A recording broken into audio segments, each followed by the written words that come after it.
Welcome back to the channel. My name is Brendan Purdy. This is Purdy Plays. Today, I, a Vikings fan, and we're going to react to 5 key takeaways from the Minnesota Vikings and the Detroit Lions game that was just played this past Sunday.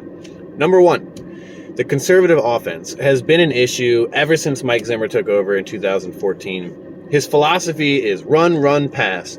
Defense, defense, defense. Just like realistic Randy says all the time.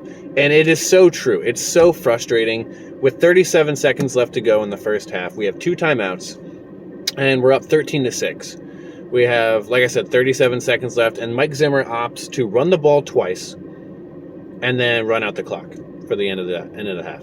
Now, we get the ball in the second half, so a lot of these fiery teams like the Kansas City Chiefs and the Buffalo Bills, people who've got these big offenses, these offensive coordinators who've got a lot of explosive tendencies, they're going to go for it with 37 seconds to go in the first half and try to get some points for their team. Imagine if we go down and we score a touchdown somehow, or even a field goal. But let's say we score a field goal, okay? And it's up 16-6 now, and then we get the ball back in the second half.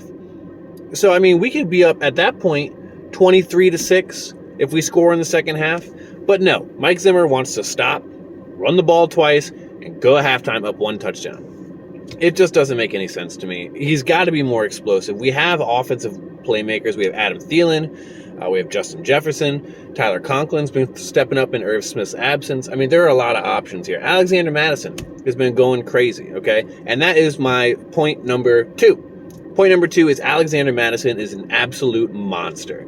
Last week he went over for 100 yards. This week he went over for 100 yards. He has a receiving touchdown. He's running people over. Yes, he did have that fumble towards the game, which really kind of gave the Detroit Lions a lot of momentum there to come back at the end of the game. But if you take that fumble away from him, he is an absolute monster. Which brings up the question, why are we paying Dalvin Cook so much?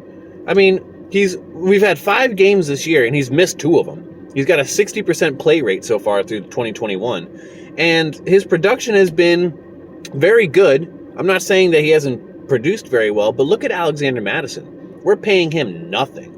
Absolutely nothing. He's on a minimum contract right now, and he's absolutely lighting it up for us. He's a starter on any team in the league right now besides ours and maybe Tennessee. That's it. And I guess maybe the Panthers, but the Panthers, you could still use him as a first and second down back. So we got to think about that. Is it worth paying Dalvin all this money to miss half the games and then have a guy who steps in and performs great? Okay, so there's something to think about there. But props to Alexander Madison. Thank the Lord we have him to step in when Dalvin Cook is out like that. Point number 3, Everson, Griffen, and Danielle Hunter. Are they the best defensive end duo in the league?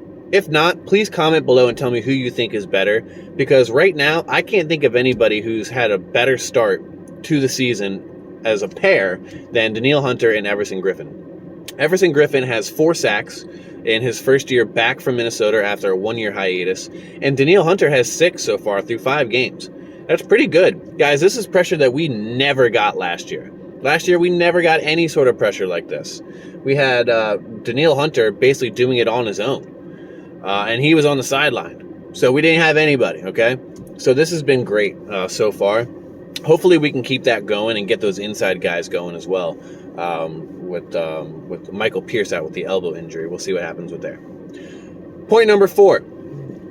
Mike Zimmer. All right, so I was going to release a video a few days ago, but I decided to make this my first video instead. And I was talking about how I'm not on the Mike Zimmer fire train. I don't want to fire Mike Zimmer. I think he's a good guy. He's a good defensive coach. All of that is still kind of true, except for the fact that I wanted Mike Zimmer to be fired now. I mean, come on, guys. It's unexcusable at this point. We have to get somebody who is involved in all phases of the game, not just defense, not just, I'm a cornerback whisperer, so I'm going to sign 1,000 cornerbacks and they're all going to play like shit. None more of that shit. I still like Mike Zimmer. I think he's a great defensive coordinator, probably one of the better in the league. But as a head coach in charge of the entire team, not so much. I mean, just last week they were talking about how Kirk Cousins is finally watching tape with Mike Zimmer.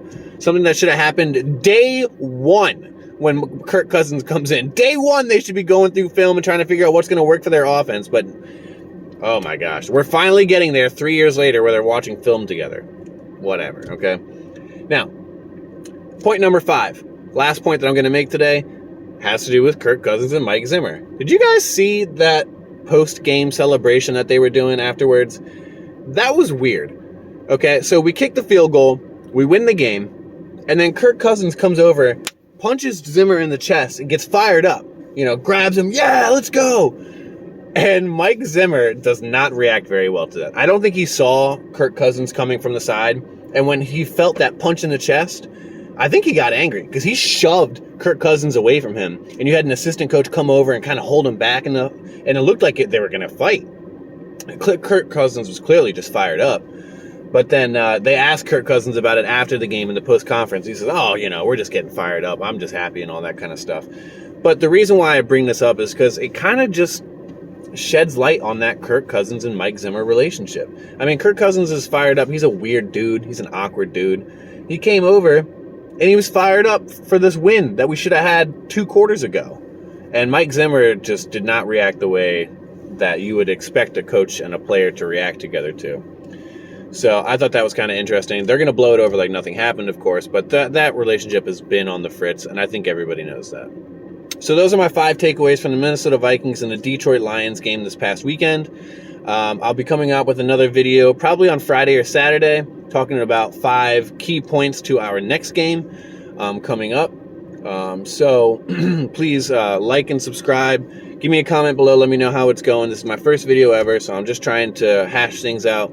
If you have any suggestions for future videos besides getting a haircut, please let me know. Thanks a lot, guys, and have a great day.